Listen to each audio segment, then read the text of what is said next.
Qatar continue बातें चल रही है कतर को लेके। आज देखेंगे यूपीएससी के डायमेंशंस में क्या बातें हो सकती हैं। पहले ये देखते हैं कि कंसर्न क्या है। 8 इंडियन सिटीजन को कतर की लोअर कोर्ट के द्वारा फांसी की सजा सुनाई गई।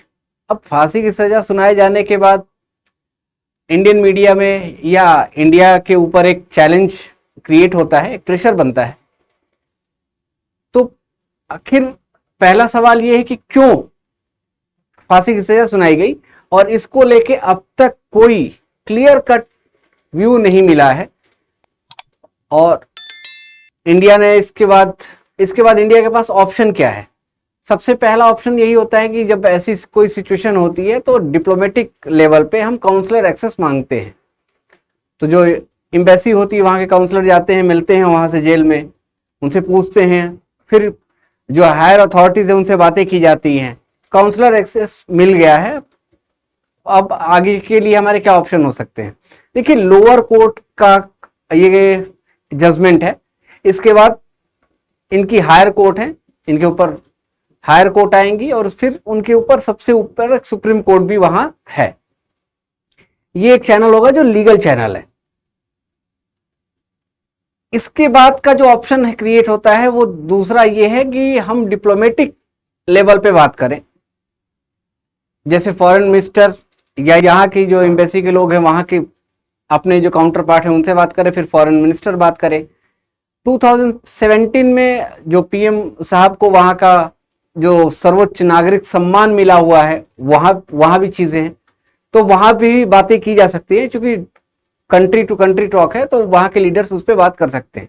ये एक डायमेंशन है। दूसरा कि इंडिया और कतर में जो इकोनॉमिक रिलेशन है वो बहुत अच्छे हैं। इंडिया के 8 लाख से ज्यादा लोग वहां वर्क करते हैं, और जो कतर से बातें निकल के आ रही हैं कि क्यों इनको फांसी की सजा दी गई, तो कतर ने ये कहा है कि ये लोग इजराइल के लिए जासूसी का काम कर रहे थे और इटली के साथ किसी एग्रीमेंट को लेके बात की जा रही थी, कि सबमरीन एग्रीमेंट को लेके बात की जा रही थी, तो उसकी इंफॉर्मेशन लीक की जा रही है।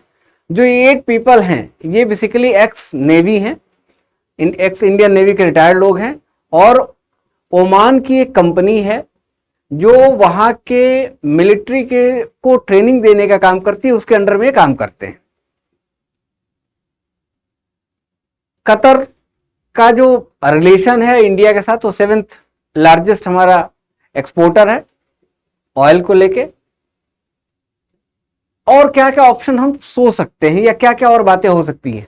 तो पहली बात यह है कि जो कतर है वो यूएसए का स्ट्रेटेजिक अलायंस है, नॉन नाटो का वो मेंबर है।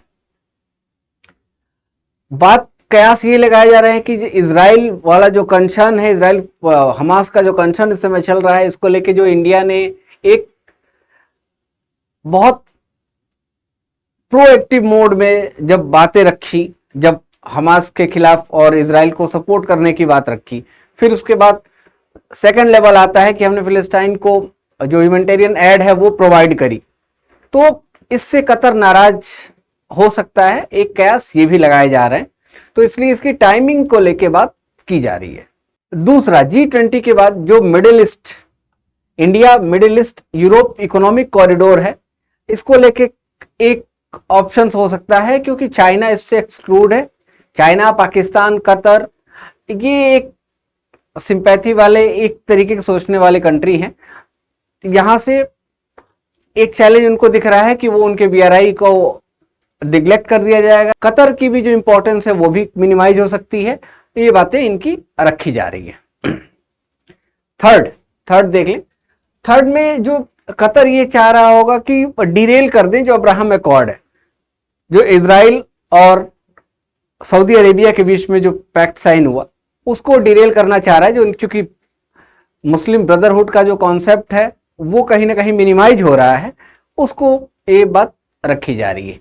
एक चैलेंज ये भी सोचा जा रहा है, ये भी बातें आ सकती हैं कि इंडिया के अंदर जो इस्लामिक फंडिंग आ रही थी एनजीओ के थ्रू, जो चैरिटी आ रही थी, जो फंडिंग आ रही थी, उसको लेके लगाम लगाई गई है कई एनजीओज के ऊपर, क्योंकि वो इंडिया की इंटरनल सिक्योरिटी के ऊपर थ्रेट पैदा हो रहा था। इसकी वजह से सरकार ने स्टेप लिए, तो उसको लिए भी एक मैसेज कतर देना चाह रहा है, ये भी बातें कही जा सकती है।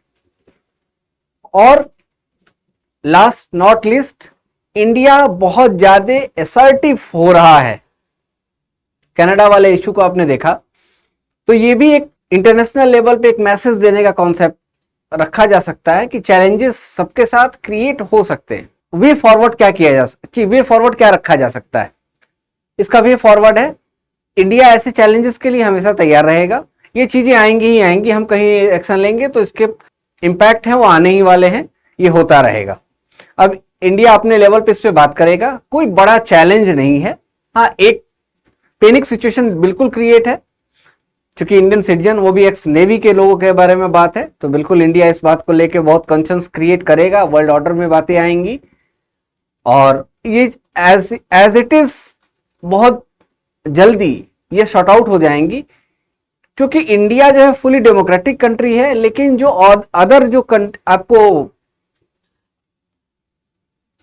जो मिडिल ईस्ट की कंट्री देखने को मिलेंगी, वो बहुत ज्यादा डेमोक्रेटिक, फुली डेमोक्रेटिक नहीं है। डेमोक्रेसी है उनके यहाँ, लेकिन वो फुली डेमोक्रेटिक नहीं है।